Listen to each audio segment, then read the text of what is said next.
In this episode, we are taking you on a journey through the Caribbean. This is where the adventure starts. We traded our usual sailing season on Look-a-Mew to travel the world. So please join us as we showcase through our eyes the Caribbean.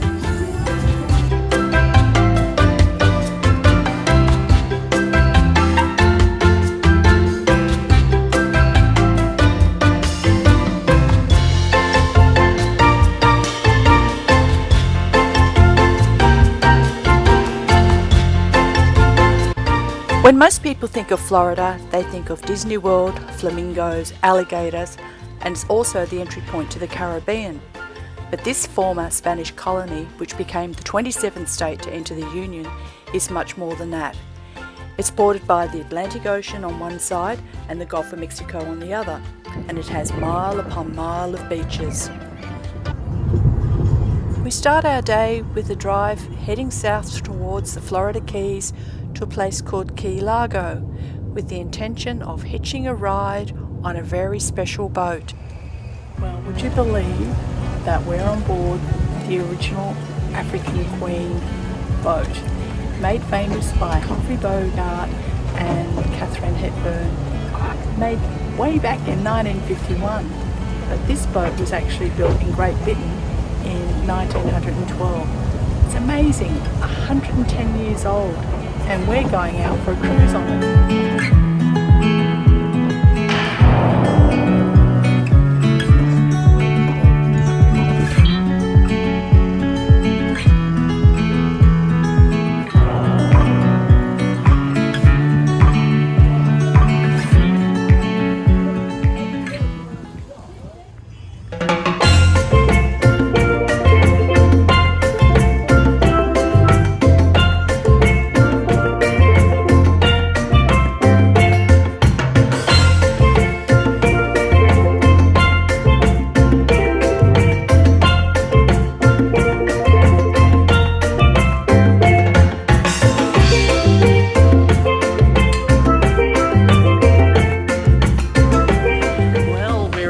Place today. We're in the Bahamas on the island of Nassau. So we're at a historical site here where convicts cut this really big lot of steps up to the fort. So we're just walking through here at the moment and soaking in the history, late 1700s. I'm just looking at the steps. They're very steep. Anyway, it'll be good for us. Yeah, we thought there would be no one here, but anyway, there's heaps.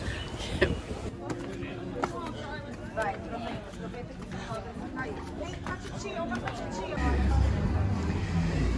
How's it going so far for you? Oh well, it's a long way up. I'm feeling a little bit breathless. It's a long way up. Yeah. All part of the fun though. It is, yeah. Okay, the last lot of stairs to go.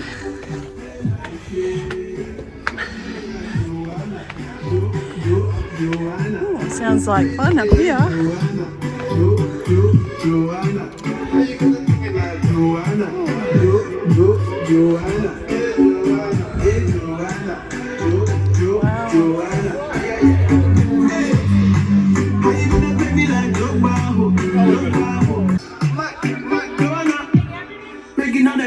Tonight, Joanna, your busy body giving me life, oh, life, Joanna. So these forts were all built back in the 1700s because the English, the French and the Spanish were always at war with each other. So they never knew when a whole lot of ships would turn up and try and invade the land. So on this particular island, the English bought all these forts, built them, just in case. Beautiful Grey Cliff Hotel. It's got a bit of history to it, so why don't we go and check it out. The history of this home dates back to 1726, when a pirate, Captain John Howard Graysmith, who was commander of the notorious Grey Wolf, was confronted by the Bahamas governor, Woodes Rogers, and told that he had two choices: either give up the life of a pirate and settle down, or be put to death. It was no surprise that the captain chose to give up his colourful past and decided to build Greycliff. It's a great example of Georgian colonial architecture. It was originally constructed of local limestone and hardwood. And it was very architectural style which was customary during those periods. It was tailored to meet the challenges of buildings in the Caribbean, namely the heat and the frequent storms. Over the years it's had lots of owners and gone through a number of renovations. In the American Civil War it was actually used to house soldiers. But during the 19th century it was bought by a number of different people and has had some extremely famous people and stay there. In the 1920s, Greycliff was operated by a Mrs. Polly Leach, who was reportedly the girlfriend of Al Capone. Over the years, from royalty to rock star, the who's who of the world has come to stay here. People such as Luciano Pavarotti, the Bee Gees, Ringo Starr, Sean Connery, the list goes on. It's a very, very famous place, and after visiting here, you see why people come to stay here.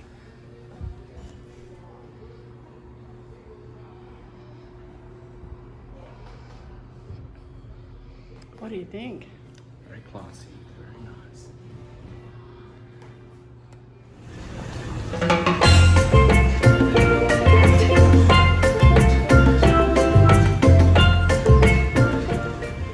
This breezy building was built to house up to 21 nuns at any given time that moved to the Bahamas and worked for the Sisters of Charity. In 1889, 5 nuns moved to Nassau to help educate and give social services to the needy. The pink doors are the original doors, most of which still have the original room numbers attached. Today, the building is used to accommodate local artists.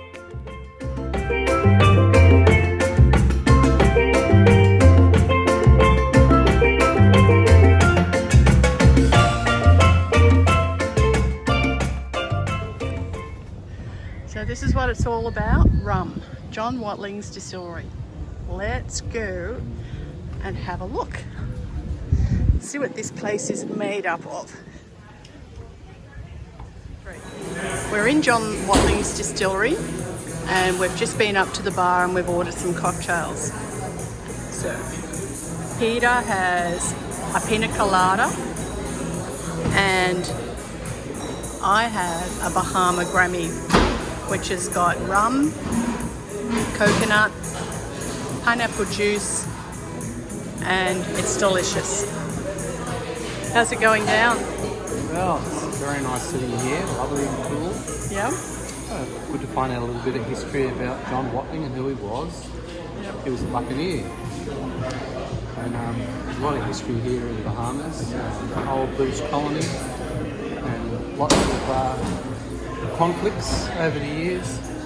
But it's great to sort of soak in the history a little bit about what happened here. We found that being a British colony, it's got all the cars driving on the same side of the road as we do in Australia.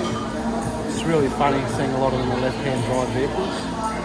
So it makes it an interesting time walking around the streets. You've got to be careful. But it's a really place soaked in history here. A lot of old buildings, a lot of British colonial stuff. Cheers. 5 centuries ago, San Juan was an impenetrable fortified city.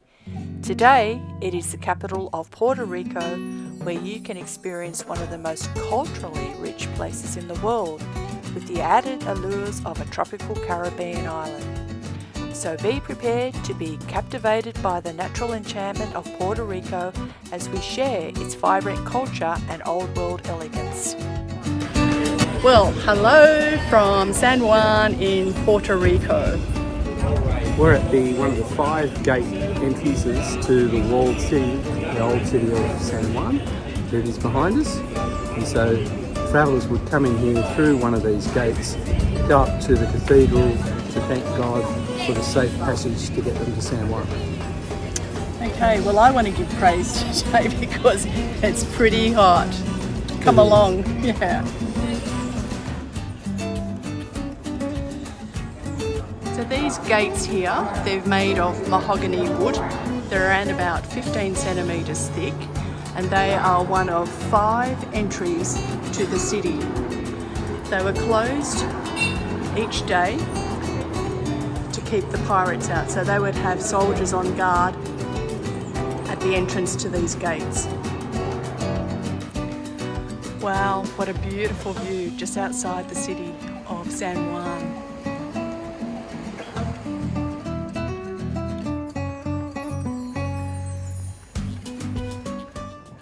When you look out across the Atlantic, you understand why the European nations fought so hard over San Juan over the years. Europe's about 4,000 miles to the northeast, the Americas are about 2,000 miles to the west, and Puerto Rico, where San Juan is located, is the first large island with fresh water and an excellent harbour that ships encountered when they were sailing from Europe. And because of this strategic location, it became known as the gateway or entrance to the New World. The nation that could control the front door to the Caribbean could shelter its merchant ships in the harbour behind strong fortifications. Spain got to Puerto Rico first, then fought for 400 years to keep it.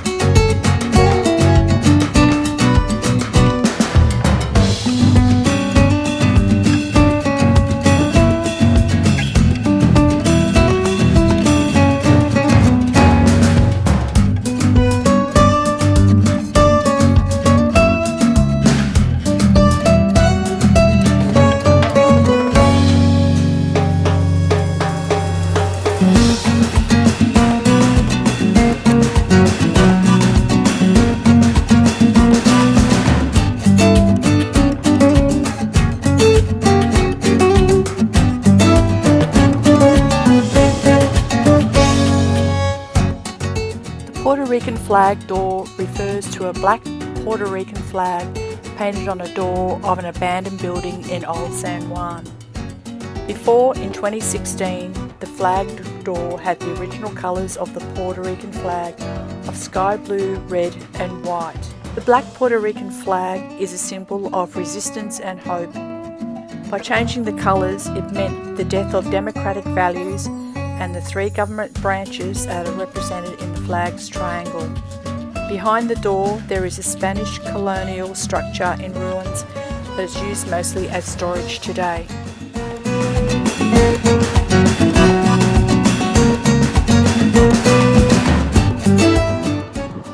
The small community in front of us is called La Perla, named after a little Spanish fort that once stood here.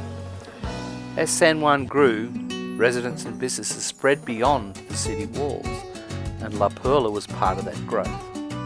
From 1804 through to the 1960s, there used to be a slaughterhouse operated where La Perla now stands. Then farmers brought crops to market in San Juan and they decided to build little shacks here. Then came city workers and even some troops who were stationed on the island. The old slaughterhouse is now a recreation centre. I'm really loving Old San Juan. What sort of feelings do you get with it? Oh, there's a certain sense of history here. Everywhere you go, you're in the walled city that they built to keep all the pirates out, to keep all the British out, given this was a Spanish settlement. Spanish and the British didn't like each other very much. And so everywhere you walk, it's old. Yeah, even from walking across on the cobblestones to the candy-coloured homes that you see around the place. It's just got this old charm about it that I'm really, really enjoying. And you can imagine the Spanish defenders being on the top of the wall here, the British gallons being out to sea there, and then firing cannons at each other. It really gives you that sense of place. Well, I couldn't imagine living back in those times, but walking around here gives you that sense of history. Yeah, it's a feeling, but yeah, you wouldn't want to be hit by a cannonball. It wouldn't be very good. No. Now it's time to say farewell to San Juan. It's been a great visit, but it's on to the rest of the Caribbean. So bye-bye to the Great Walls of San Juan.